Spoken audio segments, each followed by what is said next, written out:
Seguimos con nuestros temas de vida cristiana. Vamos a ver un pequeño resumen de la semana anterior y para, como decía, los que si no vino la semana pasada se ponga al día con nosotros. Y la semana pasada teníamos una duda, ¿verdad? Una interrogante ahí acerca de qué era la situación que el pequeño ratón estaba atravesando en ese momento. Si era una tentación o una prueba. Pero ¿a qué conclusión llegamos la semana pasada? ¿Se recuerda? Eran las dos. Hay una diferencia, y la vimos y la vamos a volver a ver el día de hoy, de que hay una diferencia de la tentación y hay una diferencia a lo que es una prueba. Pero también las tentaciones dijimos que eran una prueba también, porque las tentaciones llegan para probar que en verdad qué somos, quiénes somos. Entonces es cuando estamos ahí en el fuego de la tentación, porque la tentación tiene fuego y a veces quema. Así que le ayudábamos al ratoncito a pensar qué era, una prueba o una tentación, y vimos que es las dos cosas. Y que muchas veces nos llegan las dos situaciones y no sabemos diferenciar, pero vimos la semana pasada esa diferencia. Decíamos que cuando veíamos la palabra prueba teníamos que estar seguro de qué estaba hablando, porque en el original hay dos palabras que se usan para describir o hablar acerca de la prueba, pero vemos que se ocupa esta palabra dokimé, que quiere decir prueba, se ocupa en demostrar que usted y yo demos una prueba. Por ejemplo, si yo le digo a alguno de ustedes, denme una prueba de quién es usted. Bueno, lo que va a hacer es que va a sacar su cartera y va a sacar su identificación.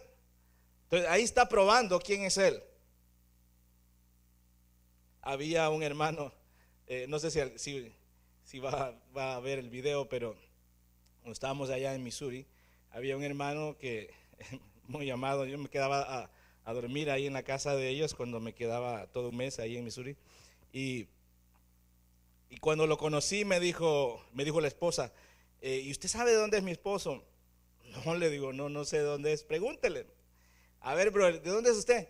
Ay, yo soy de Tangamandapio, me dice. Yo soy de Tangamandapio. Le digo, usted está bromeando. No, me dice, se puso serio. Yo soy de Tangamandapio, me dijo. Le digo, no puede ser. Y agarró su cartera y me dice, mire, aquí está mi identificación. Y lo agarré y si ahí decía fulano de tal, de la ciudad de Tangamandapio. Así que sí existe la ciudad de Tangamandapio. No solamente ahí en la caricatura, perdón, en el programa de televisión. Así que con eso me demostró, él me comprobó, puso a prueba, ¿verdad?, de que quién era él y de dónde procedía. Entonces, en ese sentido, cuando se pide prueba en este caso, el apóstol Pablo estaba diciéndole a los corintios que mostraran la prueba que había en ellos de que Cristo habitaba. Entonces, pero existe otra palabra que también se traduce como prueba, pero es peirasmos. Y veíamos la semana pasada que peirasmos quiere decir prueba, pero en este sentido es un momento de dificultad. También significa tentación. Así que cuando encuentre usted la palabra prueba en el contexto, perdón, en el contexto de estar sometido a una situación difícil, entonces entienda de que ahí no es dokimé, sino que es peirasmo la que está en acción. También significa incitación. Entonces veíamos eso. Y aquí teníamos dos textos, ¿verdad?, para ver esta situación, esta diferencia. Santiago 1, del 2 al 3, la palabra que se usa es peirasmos. Así que cuando usted encuentra la palabra prueba ahí en Santiago 1, 2 y 3, dice, hermanos míos, tened por sumo gozo cuando os halléis en diversas pruebas, dice ahí. Pero eso quiere decir que usted lo puede sustituir también, es sustituible por diversas tentaciones o diversas incitaciones.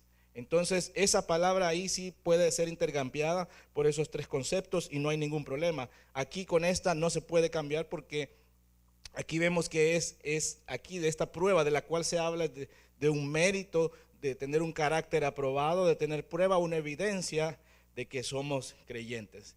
Entonces tiene también relación, pero aquellas ya vimos la diferencia. Así que veamos una vez más, eso veíamos que cómo se ocupaba esa palabra, ¿verdad? Entonces veíamos que un concepto de tentación, decíamos que un concepto sencillo pero valedero es que la tentación es una invitación a pecar. ¿Se acuerda? Entonces la tentación no es pecado. Se convierte en pecado cuando usted y yo caemos o aceptamos la propuesta. Entonces, pero la tentación es una invitación a pecar.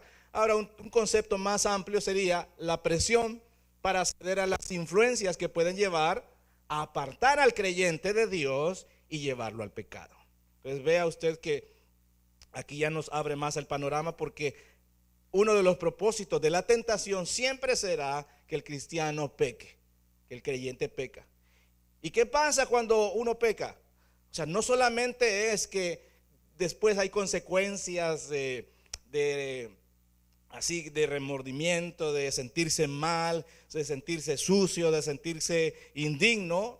No solamente es eso, el asunto es que cuando pecamos lo que sucede es que ofendemos a Dios. Y ese es de lo cual nosotros debemos de pensar cada vez que, perdone, cada vez que estamos en una situación en donde existe la oportunidad para pecar, porque las oportunidades para pecar abundan, ¿o no? Sí, claro que sí. Entonces, el enemigo quiere a través de la tentación que ofendamos a Dios. ¿Y qué es lo que más le duele a Dios? Se lo voy a poner en un plano bien terrenal. ¿Qué es lo que más le duele a un padre? Que sus hijos le ofendan, ¿no? Así es, la ofensa de un hijo hacia un padre es lo más terrible. Los que son padres saben eso. Entonces, ¿qué es lo que busca el enemigo con esto? Bueno, que sus hijos, ¿cuántos hijos de Dios hay aquí?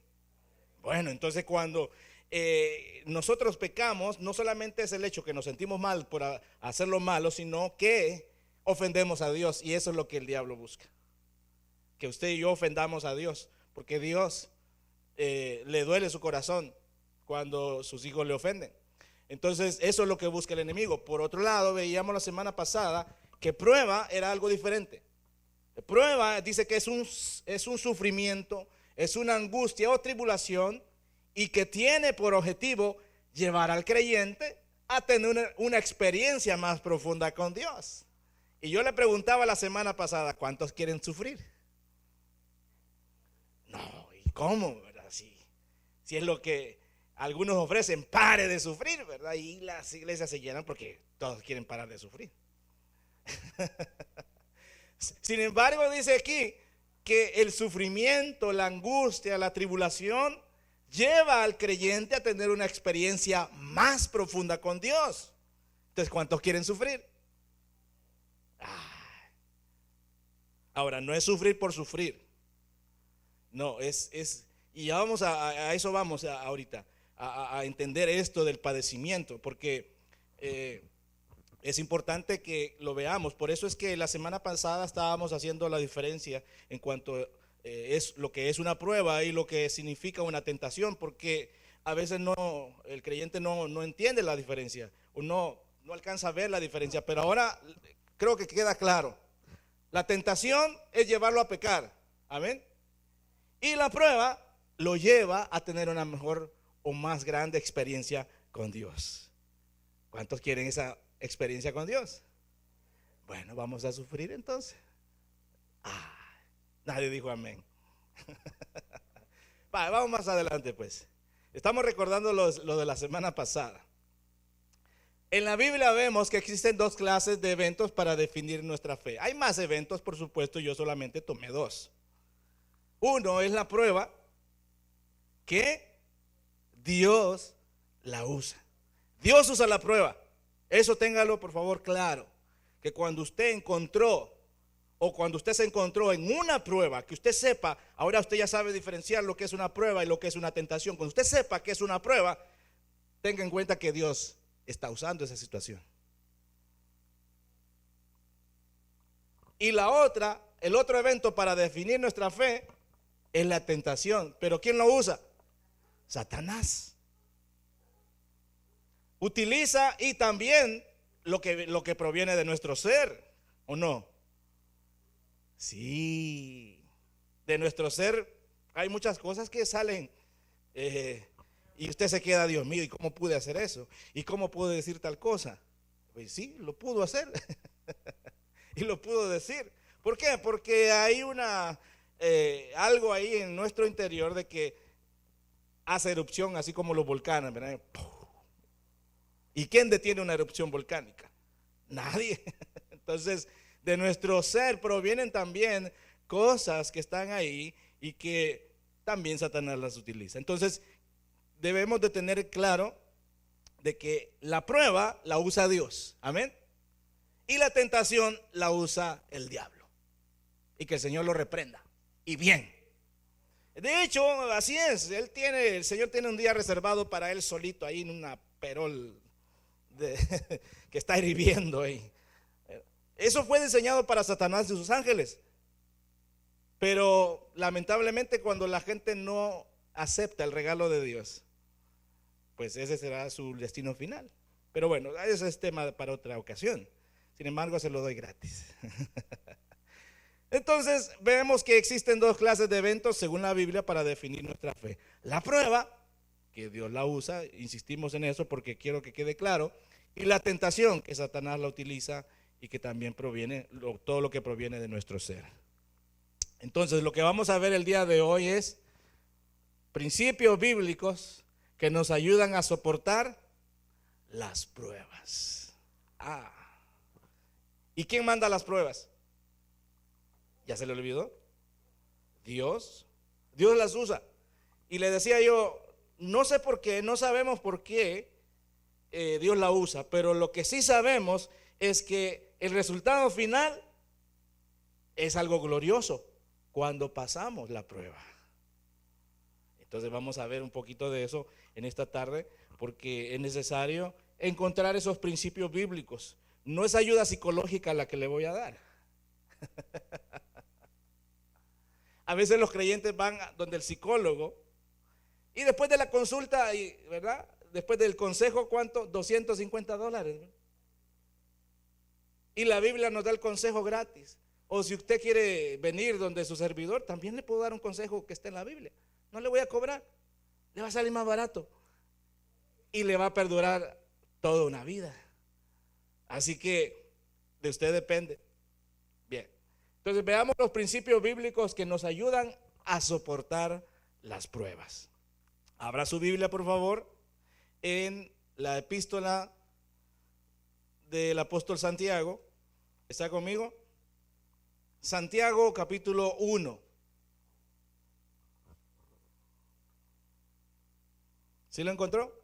Bien. Aquí se lo traigo también, yo solo para ver si traía Biblia.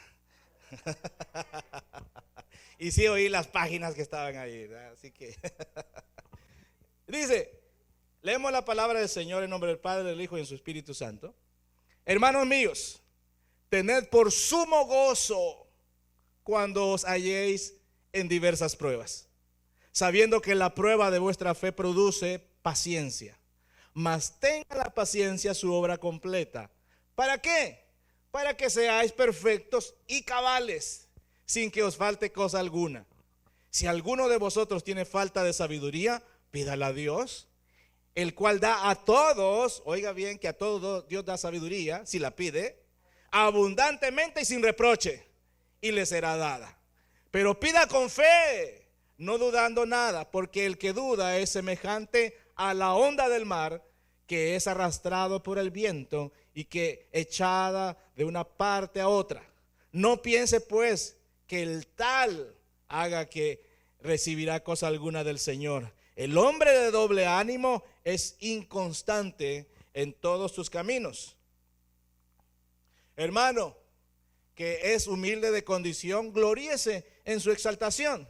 Pero el que es rico en su humillación, porque él pasará como la flor de la hierba, porque cuando sale el sol con calor abrasador, la hierba se seca, su flor se cae y perece su hermosa apariencia. Así también se marchita el rico en todas sus empresas. Bienaventurado el varón, como dice, que soporta la tentación, porque cuando haya resistido la prueba, recibirá la corona de vida que Dios ha prometido a los que le aman. ¿Cuántos dan gloria a Dios? Démosle una ofrenda de palmas al Señor.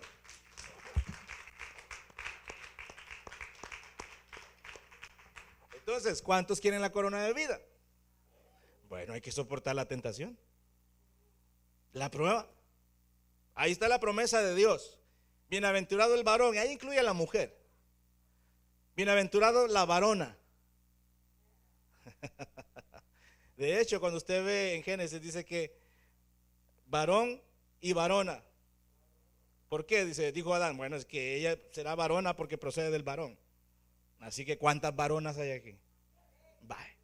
Entonces, ves para usted, bienaventurado el varón y la varona, que soporta la tentación, porque cuando haya resistido la prueba, recibirá la corona de vida que Dios ha prometido a los que le aman. Bueno, eso lo vamos a estar viendo entre hoy y los siguientes domingos, porque no lo voy a terminar hoy.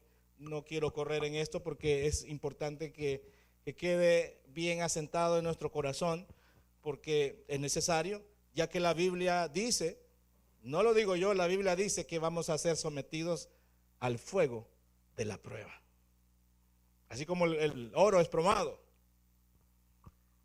Hace unos meses veníamos viajando con mi esposa y en una gasolinera se nos apareció una señora así de estilo árabe. Ya ve que ellos usan muchas cosas de oro. Y me dice, mira, fíjate que no tengo efectivo y mis hijos tienen hambre y aquí está este anillo. Me sacó gran anillo así, grandote. Y dame $100. Le digo, no, yo no tengo $100 para darte. No, es que esto vale mucho dinero. Sí, pues puede valer mucho dinero, pero yo no ando de esa cantidad en efectivo. $40 te doy. No, que no. Okay. Y yo le dije, mira, ¿sabes qué? Y me dio el anillo. No, le digo, te doy, pues si tienen hambre tus hijos, pues aquí está, vaya, compra comida. Y le di $40. No, me dijo, te lo voy a dejar por los 40. Va, está bien.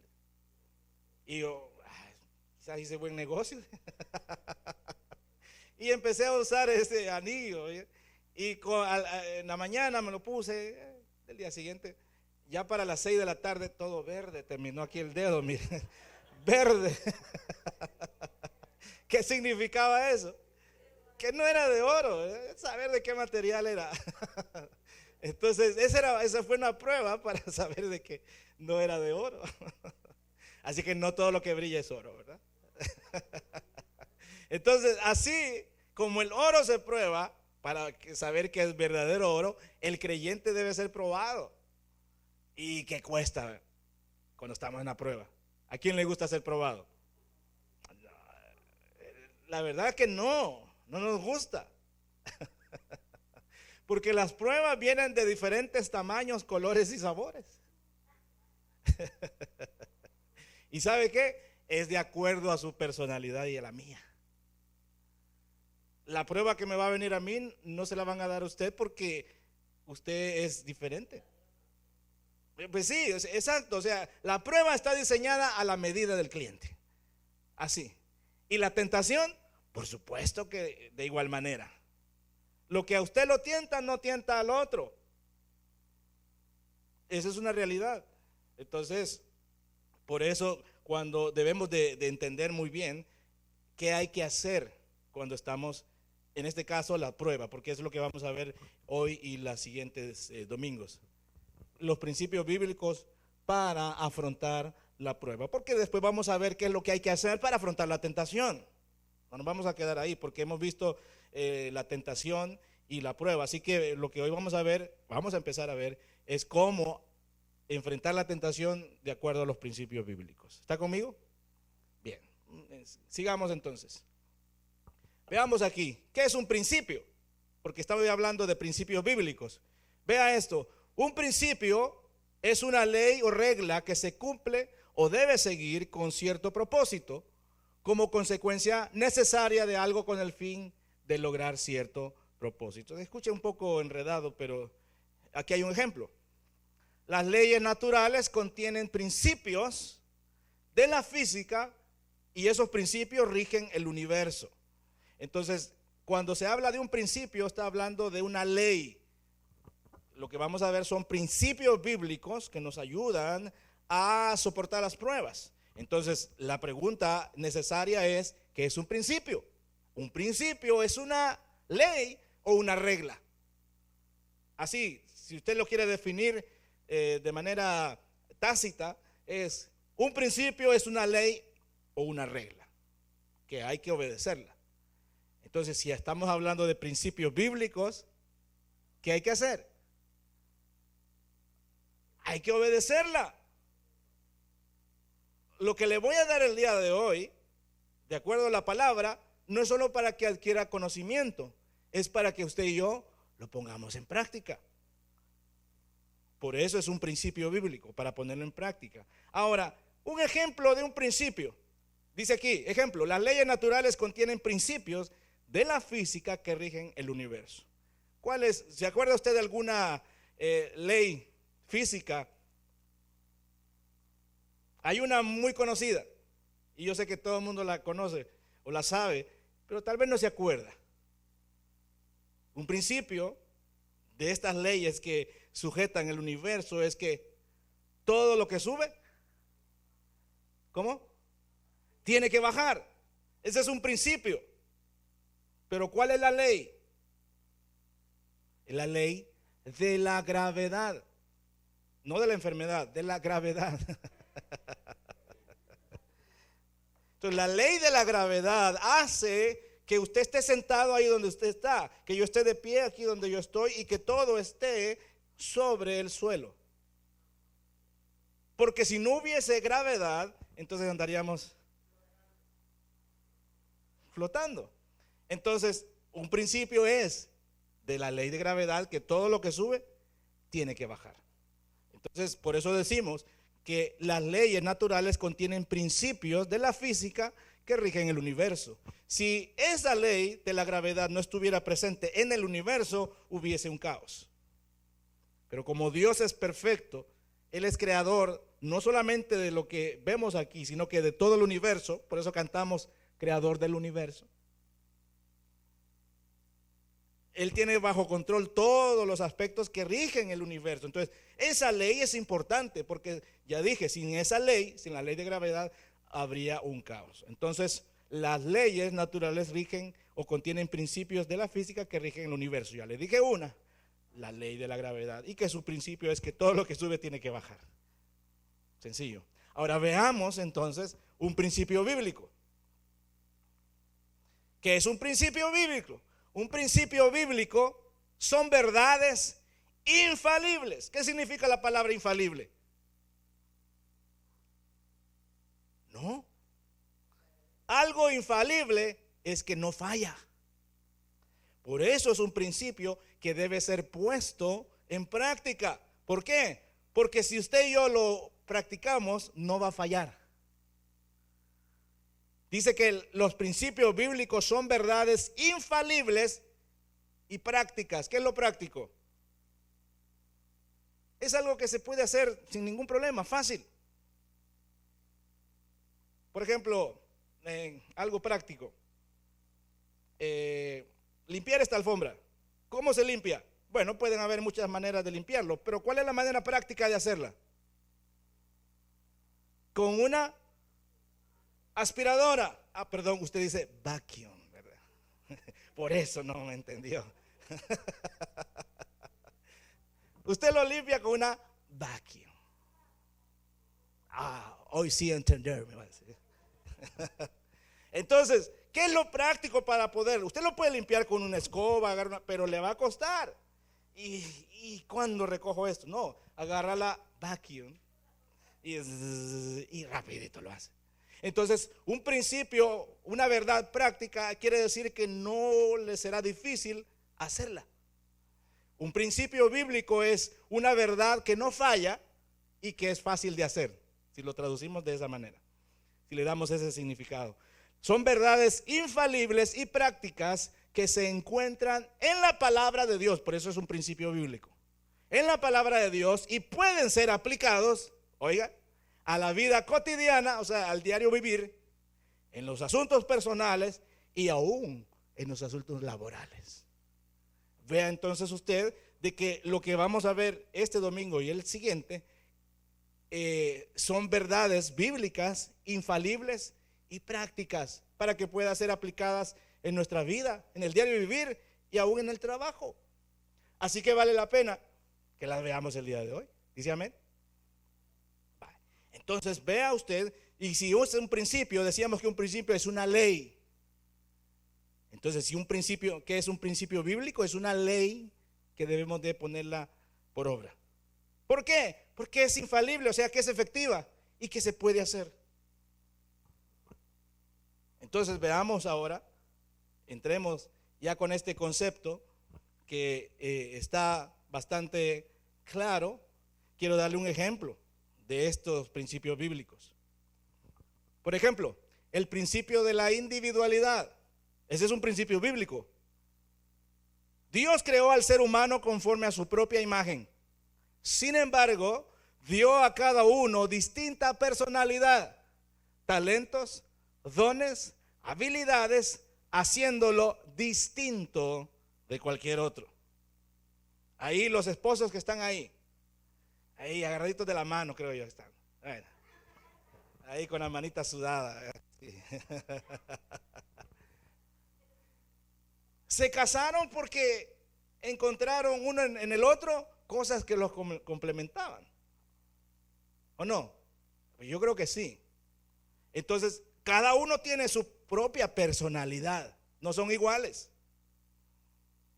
Entonces, ese principio bíblico es una realidad. Dios nos creó y a cada uno de nosotros nos dio una personalidad. Eso quiere decir que cada uno de nosotros es individual. Ese es un principio bíblico. Romanos 12:3 dice: digo pues, por la gracia que me es dada. Al apóstol Pablo le habían dado una gracia. A los demás apóstoles el Señor le dio gracia también. Entonces él dice: digo pues, por la gracia que me es dada, a cada cual que está entre vosotros, que no tenga más alto concepto de sí que el que debe tener. Oiga, sino que piense de sí con cordura, conforme a la medida de fe que Dios repartió a cada uno. Así que aquí cada uno de nosotros tiene una medida de fe. Ahora, eso es, Dios lo pone. Aquí la Biblia dice que Él lo pone. Que la repartió esa medida de fe a cada uno. Eso quiere decir que por ser cada uno de nosotros un ser, un ente distinto al otro, o sea, individual, ese principio bíblico se comprueba.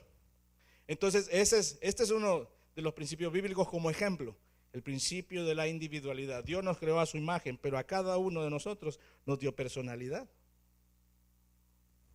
Y a veces quieren que todos seamos iguales. ¿O no? Ay, que el otro pastor era y este es. Bueno, es una persona totalmente diferente y provenimos de familias totalmente diferentes. Aún si usted lo ve, los gemelos tienen cosas diferentes. Aún siendo físicamente parecidos, su personalidad son diferentes.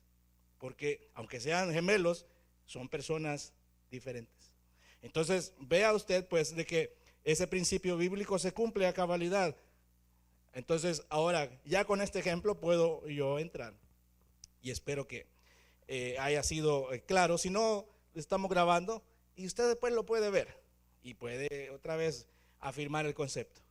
Así que vamos entonces al primer principio bíblico que nos va a ayudar ¿a qué? A soportar o a pasar la prueba. De eso se trata. El primer principio es una actitud aceptable. Usted y yo debemos de tener una actitud aceptable ante las pruebas. Y ahí no es que se va a poner la cara triste, está alegre y se va a poner la cara triste. No, es al contrario. Se quitó la cara triste y se puso una alegre. Ahora, no estoy hablando de máscaras. No estoy hablando de eso. Estoy hablando de una actitud. Y esa actitud debe ser aceptable. ¿Aceptable por quién? Aceptable por Dios. Porque aquí no se trata de quedar bien con la gente. No, se trata aquí de que nuestra actitud sea una actitud aceptable delante de Dios. En ese sentido, el primer principio que le va a ayudar a usted y a mí cuando estemos en prueba. ¿Cuántos han estado en prueba alguna vez? Levante su mano. Todos, ¿verdad? Bueno, las noticias son de que aún faltan más pruebas que nos van a llegar. Ahora, no sabemos por dónde, ¿verdad? Porque muchas de ellas surgen de nosotros. ¿Y qué hacemos? No podemos escapar de nosotros mismos. Debemos de estar alertas. A veces se nos olvida. Pero bueno, el primer principio bíblico, recalco eso, el primer principio bíblico para soportar las pruebas es teniendo una actitud aceptable. Y vamos a ver lo que dice la Biblia. Hermanos míos, tened por sumo gozo cuando os halléis en diversas pruebas. La primera ayuda para la victoria en medio de las aflicciones es una actitud aceptable. Deben de tener ¿cómo? Sumo gozo. ¿Quién se goza en medio de la prueba? Es difícil, ¿no? Sin embargo, el principio bíblico que estamos viendo dice que debemos tener gozo cuando estamos en las pruebas. Eso está difícil. Bueno, ya vimos que es un principio bíblico y que es práctico. Eso quiere decir que se puede hacer. Y lo mejor de todo es que es infalible, o sea, que no falla. Pero vea esto, es importante. El pasaje no indica, no está diciendo deban estar conformes. No dice deban de tener una santa resignación. El texto bíblico no está hablando acerca de eso. No, en lo absoluto. Porque si no sería, hermanos míos, cuando estéis en la prueba, confórmense a sufrir, porque el Señor dijo que íbamos a sufrir. Esa es estar conforme y una santa resignación. Así que hermanos, suframos. No, el pasaje no está indicando eso. Tampoco es el resultado de buscar problemas. Y la gente dice, qué raro, hoy no estoy en pruebas. ¿Qué será? Dios no me quiere, quizás, dice. Dios se ha olvidado de mí, no me han mandado pruebas. Dios manda las pruebas cuando las necesita. Y si las necesitamos una cada semana, pues van a llegar una cada semana. Pero no es tampoco el resultado de buscar problemas. Ahora, tampoco es negar que los problemas existan. Eso es importante. Porque imagínense que yo viniera, hermanos, ¿cuántos tienen problemas? Amén. Okay, haga caso que no están esos problemas, olvídese de ellos. No. Es de estar conscientes de que hay un problema, pero estar conscientes de que Dios tiene la solución. ¿Cuántos dicen amén? Vaya. Entonces, eso es diferente. O sea, no vamos a negar que los problemas existen. No, yo no tengo problemas. Yo no tengo problemas. Yo no tengo problemas. Eso es lo que enseña la metafísica. Yo declaro y decreto que no tengo problemas. Y ahí están. No tengo problemas. No tengo. No, sí tenemos. Pero lo mejor de todo es que Dios tiene el control. Entonces, el pasaje no está diciendo que debemos estar conformes, ni debemos de tener una santa resignación. No es el resultado de buscar problemas. No hay que negar que los problemas existen, sino que cuando estemos en la prueba, ¿cómo debemos de estar? Gozosos. Ya casi llorando, gozosos. Gozosos, hermano. Ve entonces que esa es la actitud que hay que cambiar. El Señor quiere que en las diversas, vea que dice, halléis en diversas pruebas. Ese quiere decir que la prueba de hoy no va a ser la misma de mañana ni la del siguiente mes. Hay una diversidad de pruebas, pero ¿cuál va a ser la actitud aceptable? Es tener sumo gozo. Eso está difícil. Bueno, es un principio bíblico, y como es un principio bíblico, es una ley. Ahora, lo mejor de todo es que, como le dije al principio, es una ley infalible. Eso quiere decir que no falla. Y número dos, que es práctica, que se puede hacer. Es posible de hacer. Así que está en nosotros en esta tarde. ¿Qué cara le vamos a poner a la prueba? ¿Ah? Hermano, estoy tan feliz.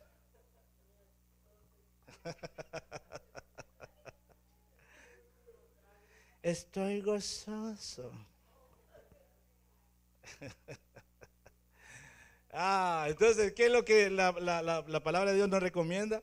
Una actitud aceptable. Ahora, hay que reconocer también de que no es fácil, es difícil, pero como es un principio infalible y práctico, quiere decir que sí se puede hacer.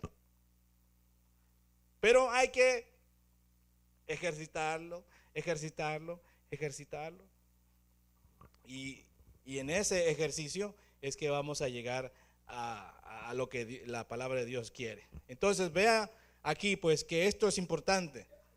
Esto es importante, de que no es el texto bíblico no está diciendo que debamos estar conformes. Y fíjese que lo interesante de este versículo, y es que el apóstol Santiago estaba escribiéndole a creyentes, a cristianos, que habían sido esparcidos por diversas partes en ese momento del mundo conocido.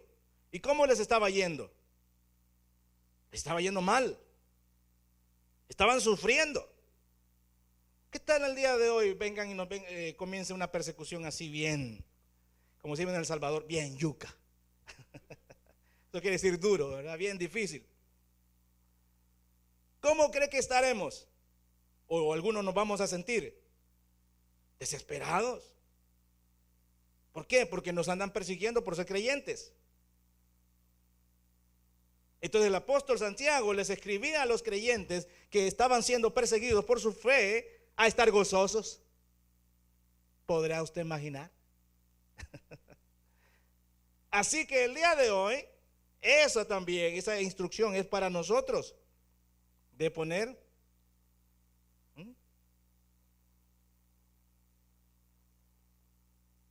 así que, a ver, póngame la cara feliz.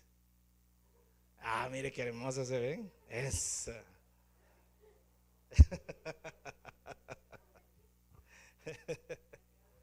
Bien, vamos un poquito más pues. Entonces, este primer principio, el cual es una actitud aceptable, mire, vea lo que dice. La actitud aceptable se basa en el reconocimiento de la realidad de los problemas. Los problemas son reales. Los problemas no son ficticios. Los problemas están ahí. Y no podemos, como dice el dicho, tapar el sol con un dedo. Entonces hay que reconocer que el problema es real, está ahí. Al darnos cuenta de la realidad, podemos tener gozo verdadero a pesar de la aflicción. ¿Cuándo? Reconozcamos el propósito de Dios para nuestras vidas, que se realiza por medio de los problemas. Y es complicado pensar y decir que el Señor usa la prueba para nuestro beneficio. Pero ya lo vimos, lo comprobamos que así es. Dios usa las pruebas para nuestro beneficio. Pero vea, ¿por qué muchas veces fracasamos cuando estamos siendo probados? Porque no le encontramos el propósito. Decimos, es lo que decía esa canción antigua, sufrir solo por sufrir. No, no se trata de eso, de sufrir por sufrir o aguantar por aguantar. Es de decirle, Señor, que se cumpla tu propósito. Hace un instante estábamos cantando un coro bastante antiguo y decíamos, en ti confía mi corazón, en ti reposa mi alma, todo mi ser descansa en ti. ¿Y sabe qué? Puedo ser feliz. Y después dice, el estribillo, el coro dice, porque sé que estás obrando. ¿El qué? Tu perfecta voluntad. Entonces, ¿será que Dios se equivocó con la tribulación, la prueba, la angustia que le mandó o que le llegó? ¿Será que Dios se le escapó de la manga? ¿Se perdió el control del Señor? La respuesta es no. Y lo que vivimos o lo que padecemos hay un propósito en Dios. Y eso es lo que debemos de reconocer. Cuando reconocemos que lo que padecemos tiene un propósito de parte de Dios, entonces podemos cambiar la tristeza por gozo. Hay un coro que dice, cambiaré mi tristeza, cambiaré mi vergüenza, los entregaré por el gozo de Dios. Bueno, aquí no le hemos cantado todavía, pero ya un poco antigua la canción. Y dice, sí, sí, sí, sí, sí, Señor. Ok, entonces eso es importante y muchos nos perdemos aquí. Mírame para acá. Muchos nos perdemos aquí de que no logramos encontrar el propósito o le vemos despropósito.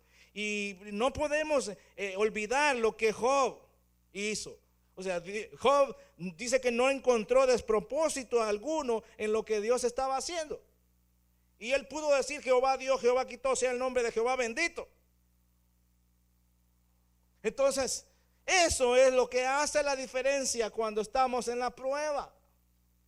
Y ya vimos que la prueba siempre va a estar relacionada con el evangelio, el sufrir por el evangelio. No es que nosotros nos andemos metiendo en problemas por cuestiones que no podemos controlar, por ejemplo, la lengua. Y vamos a llegar a hablar acerca de eso, porque si nos metemos en problemas porque no tenemos control sobre la lengua, y Santiago, él dice, ay, la lengua es terrible.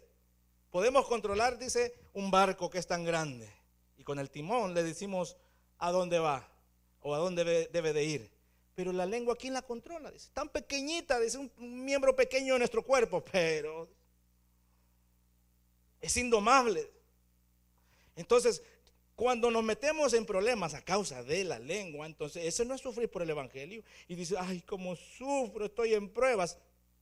Fíjese que le dije que esa hermana está bien fea. A ese hermano le dije que está bien barrigón y se enojó, fíjese qué bárbaro. Así que mira qué gran prueba me metió el Señor. ¿Cuál? No es el Señor que lo metió ahí, usted se metió o yo me metí. Eso es diferente, pero lo que estamos hablando aquí es sufrir por el evangelio y de vivir una vida de acuerdo a lo que la Biblia establece. Cuando usted se rige a lo que la Biblia establece, lo que la Biblia norma su vida, a la gente no le va a gustar. Usted no va a caer bien a la gente. Y ahí va a mira, ahí viene la santulona esa. Así dicen algunos.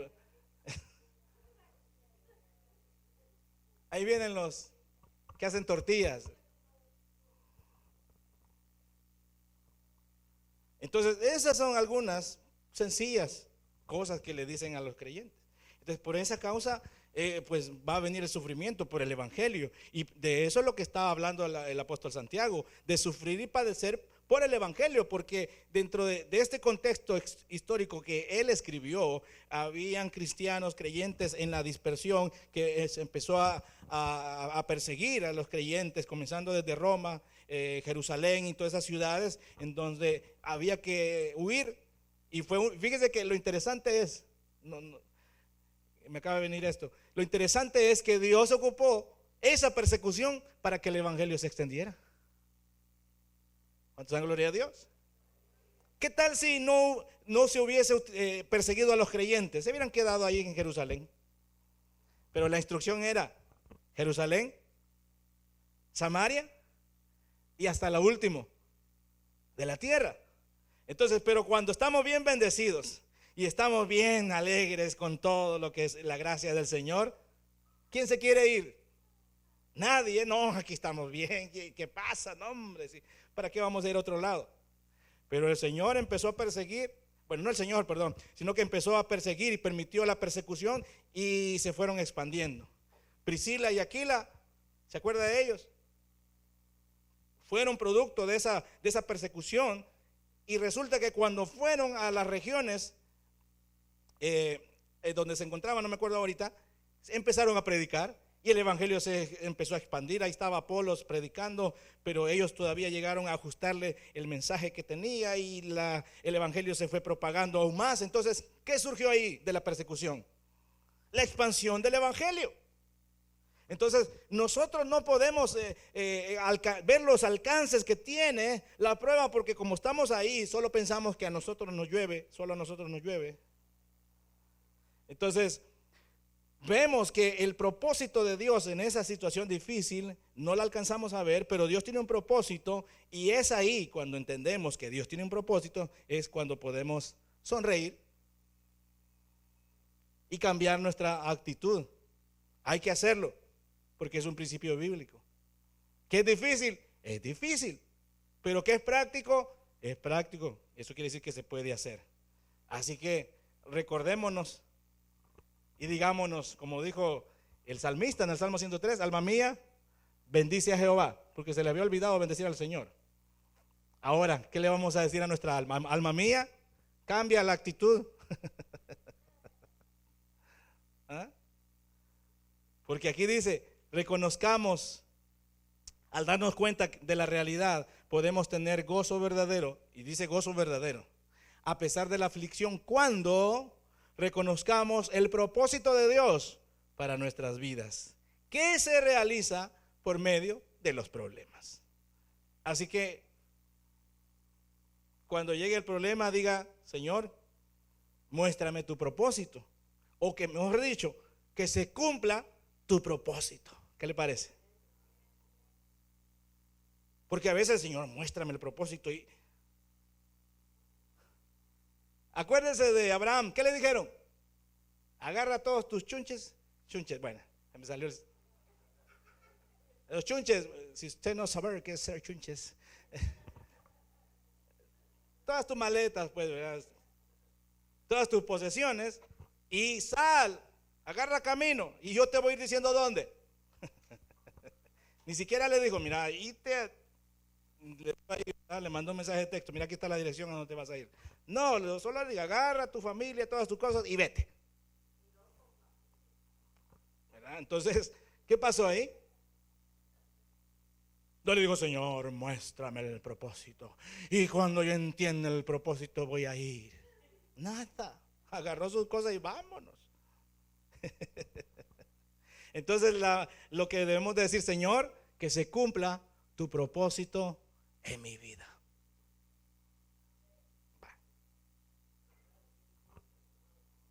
Vamos al siguiente entonces, al siguiente principio, y con ese voy a terminar. Entonces el principio número uno, de acuerdo a la Biblia, para poder enfrentar las tribulaciones, las angustias, es teniendo una actitud aceptable. ¿Y cuál es esa actitud aceptable para Dios? Teniendo sumo gozo ante las pruebas. Bien, vamos al siguiente. Principio número 2, teniendo la perspectiva divina. Ahora, ¿qué es una perspectiva? Lo usamos mucho, esa palabra se usa mucho, pero una perspectiva, la otra palabra que le da un significado más entendible, es la mirada, el ángulo o el punto de vista. Entonces, número 2, ¿cuál es el punto de vista? O desde qué lado Dios está viendo la prueba o la tribulación que usted y yo pasamos.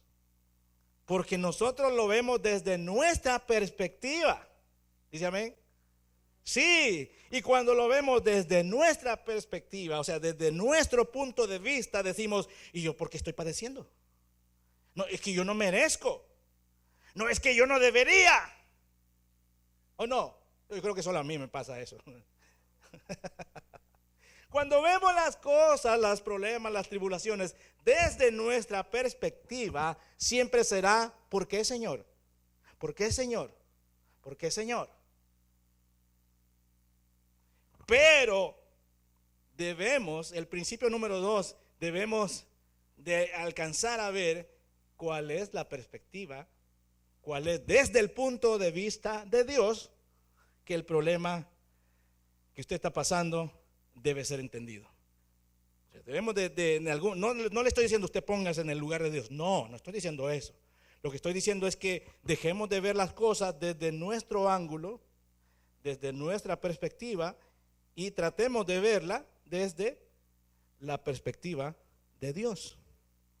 Por ejemplo, los evangelios, los 4 evangelios, bueno, los 3, se le llama los primeros 3 evangelios sinópticos. ¿Qué quiere decir?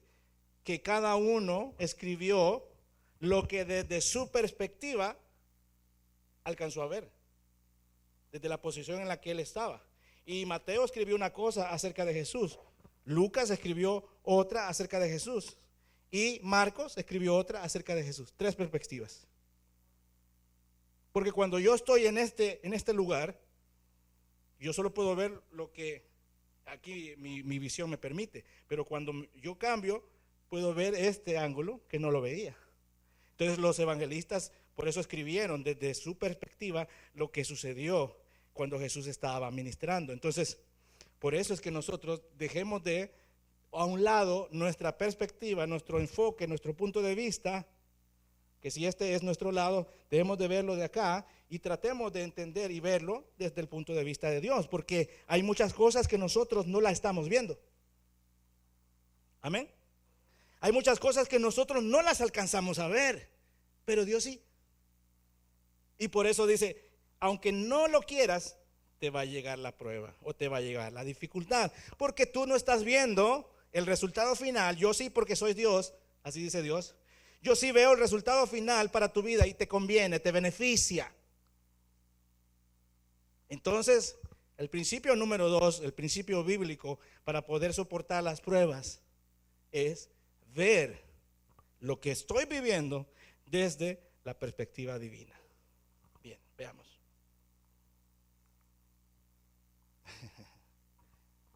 ¿Qué le parece esa ranita ahí? Tranquila. Ya hace tiempo se la traje. Hoy la volví a acostar ahí para que la viera usted. La había dejado ir, pero la agarré y se la puse otra vez ahí. Versículo 3, ahí de Santiago. Acuérdense que estamos viendo Santiago del capítulo 1, versículo 2 al 12. Entonces, el segundo principio dice, sabiendo que la prueba de vuestra fe, ¿qué hace? Produce paciencia. Más tenga la paciencia su obra completa para que seáis ¿qué? Perfectos y cabales. Yo creo que llegó ahí por El Salvador el apóstol Santiago ahí, y aprendió a decir cabal, ¿verdad? Cabal. Entonces, para que seáis perfectos y cabales, dijo, sin que os falte cosa alguna. Entonces No quiere decir que vamos a tener una actitud despreocupada. Ay, que pase lo que pase, total. No, no está diciendo. No, dice, en Jehová mi Dios esperaré. ¿Qué le parece? En Jehová mi Dios esperaré. El Dios mío, yo sé que me oirá. En Jehová mi Dios esperaré. ¿Cuántos da gloria a Dios? Dele palmas al Altísimo. No se trata de una postura despreocupada, así como, no. Vea lo que dice aquí. Sabiendo, el saber es tener entendimiento y conocer. Sabiendo que la prueba de vuestra fe, nuestra fe tiene que ser probada. Tiene que ser probada. Al pueblo de Israel lo metieron al desierto. Ahora, ¿Dios quería que pasara por el desierto? No. Si el camino hacia donde iban, según los expertos, no tenía que durar 40 años. Es más, ¿se acuerda que el castigo fue cuando enviaron a los espías y se tardaron 40 días en investigar la tierra? Y les dice el Señor, por su incredulidad y por todo lo que han dicho, van a vagar errantes 40 años. Es un año por cada día que los espías fueron a inspeccionar la tierra. De ahí viene la sentencia. Entonces no eran 40 años solo porque el Señor se le ocurrió así, que sean 40, no. Dijo, por los 40 días que se tardaron en todo este proceso de investigar la tierra y vieron que era una tierra abundante y de bendición, y como no creyeron, se pusieron todos quejosos. Entonces todos los viejos se van a morir en el desierto y solo los niños van a entrar. Y entraron solo los niños, los jóvenes, los viejos se murieron. Entonces, la fe, nuestra fe tiene que ser probada.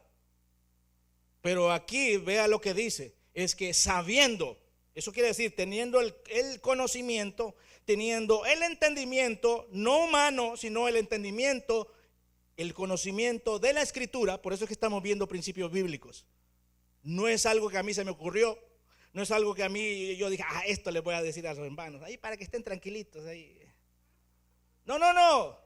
Lo que la Biblia dice es que debemos de tener el entendimiento de acuerdo a las Escrituras, de acuerdo a lo que hemos atesorado y hemos leído en ella, de que nuestra fe va a ser probada. Pero que en ese ejercicio de prueba de nuestra fe lo que va a resultar es paciencia. Y la paciencia tiene un beneficio adicional, mas tenga la paciencia su obra completa. ¿Para qué? Para que seáis perfectos y cabales. Cabales quiere decir que no le falta nada, está exacto, sin que os falte cosa alguna. Entonces, por eso vamos a cantar en Jehová mi Dios esperaré, y que Él va a responder. Pero como tenemos fe de microondas, ¿verdad? 30 segundos y ya, lista para comer.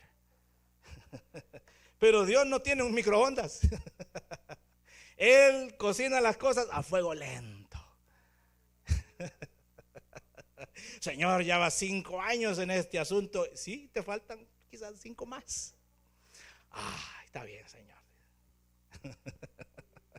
Entonces vea pues que la paciencia, en la paciencia, bueno, ahí se prueban muchas cosas, pero sobre todo la fe.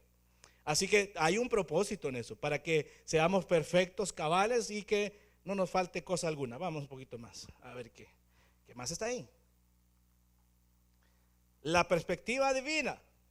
Dios manda tribulación para producir paciencia en nosotros. Esa paciencia sigue trabajando para producir la perfección. Entonces vea pues, ¿cómo sería perfecto el oro? O el oro, mejor dicho.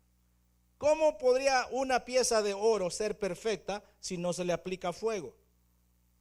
No se podría, sería impuro, o tendría muchas impurezas y no sería 100% puro. Pero para que fuese, o para que sea puro el oro, hay que meterlo al fuego. Para que nuestra fe sea pura y genuina, hay que meterla al fuego. Ahí, a fuego lento, pues, que quede bien cocinada la fe. Dios manda tribulación para producir paciencia en nosotros. Esa paciencia sigue trabajando para producir perfección. Eso quiere decir que hoy es una cosa, mañana será otra. Aceptamos el dolor porque entendemos quién nos lo manda. ¿Quién manda las pruebas? Hermanos, ¿quién manda las pruebas? Dios. Acuérdese de eso. Y si es Dios el que manda la prueba, esté tranquilo de que hay un beneficio. Entonces, un Dios de amor, quien quiere perfeccionarnos, está buscando lo mejor para nosotros. El resultado del proceso es que lleguemos a la madurez, a hacer todo lo que Dios quiere que seamos. Así no nos faltará nada. Al comprender esta verdad, podemos aceptar las pruebas con gozo. ¿Cuántos dan gloria a Dios? Vale. Entonces, para aceptar las pruebas con gozo, que era la primera parte, o el primer principio, eso va amarrado, cada principio está enlazado el uno con el otro. Entonces quiere decir que cuando aceptamos las pruebas con gozo, vamos a estar viendo entonces desde la perspectiva divina qué es lo que la prueba va a producir, la dificultad va a producir. Pero cuando lo vemos solo desde nuestro punto de vista muy humano, entonces lo que vamos a ver nada más es angustia, dolor, desesperación, y no le vamos a encontrar propósito alguno. Pero cuando por el conocimiento de la palabra nos alejamos de nuestra perspectiva y lo empezamos a ver desde la perspectiva divina, entonces es ahí donde nos damos cuenta de que Dios tiene un propósito, de que Dios tiene un plan. Amén. Bien, terminemos. El resultado del proceso es que lleguemos a la madurez, a hacer todo lo que Dios quiere que seamos. Así no nos faltará nada. Al comprender esta verdad, podemos aceptar las pruebas con gozo. Dígame conmigo, podemos aceptar las pruebas con gozo. No me vaya a contestar, pero ¿cuál es su situación difícil? No me conteste. ¿Cuál es la situación que lo angustia en este momento? Yo tengo las mías y seguramente usted tiene las suyas. ¿Qué es lo que le aflige? ¿Qué es lo que le desespera y aún lo llega a dudar? Porque dudamos. Sí dudamos. Pero por esa razón la fe tiene que ser probada. Y a cada uno se nos fue dada una medida de fe. El Señor la repartió. Así que no me diga que no tiene fe. Dios se la depositó. Usted es un depositario de Dios. Dios le depositó fe. Pero esa fe, que para algunos fue una semillita de mostaza, a otros Dios le depositó una sandía de fe. Así que cuán grande sea su fe, así será probada. Primera de Pedro 5:10 dice: mas el Dios de toda gracia que nos llamó. ¿Cuántos han sido llamados por Dios? Aleluya. Que nos llamó a su gloria eterna en Jesucristo. Oiga cómo dice: ¿antes o después? Después, no es antes. Dice: después que hayáis padecido un poco de tiempo. O sea, en el tiempo de Dios lo que padecemos es poco. Y decimos: ay Señor, ya llevo 5 años, ¿y cuándo se acaba? Y el Señor dice: hombre, si son 5 segundos, ¿qué te pasa? Pero desde nuestro lado, desde nuestra perspectiva, ya llevamos 5 años. Pero desde la perspectiva de Dios dice: no, hombre, si son 5 segundos. Pero por eso dice que nos llamó a su gloria eterna, después que hayáis padecido así un poco. Ahora, de nuestro lado es una eternidad y sentimos: ay Dios mío, ¿cuándo? Bueno, la Biblia dice que es un poco de tiempo. Ahora, ¿la Biblia está equivocada? No, la palabra de Dios no se equivoca. Así que si la palabra de Dios dice que es un poco de tiempo, es un poco de tiempo. Ya va a pasar. Y el resultado será glorioso. Y dice: después que hayáis padecido un poco de tiempo, ¿se acuerda que ya vimos esto? Dios mismo os perfeccione. Quiere decir que Dios te va a restaurar, que Dios te va a remendar, que Dios te va a coser, que Dios te va a hacer todo lo que necesites. Él mismo, Dios dice, te va a firmar. Y Él mismo te va a establecer. Y Él mismo te va a fortalecer. ¿Cuántos dan gloria a Dios? Así que, hermanos, este segundo principio es importante para dejar de enfocar las cosas de nuestra visión, de nuestra perspectiva, y empezar a ver las cosas desde cómo Dios las ve.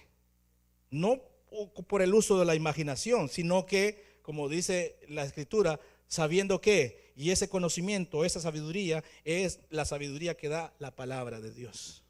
No el conocimiento humano, sino esa sabiduría o el conocimiento que la palabra de Dios da. Es ahí donde nosotros podemos cambiar nuestra óptica de las circunstancias que padecemos. Póngase en pie, por favor. Póngase en pie.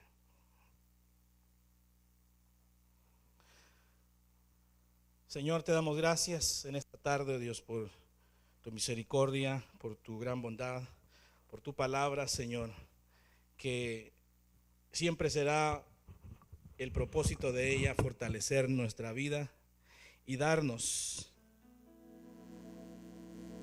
el empuje, darnos todo lo que necesitamos para seguir adelante.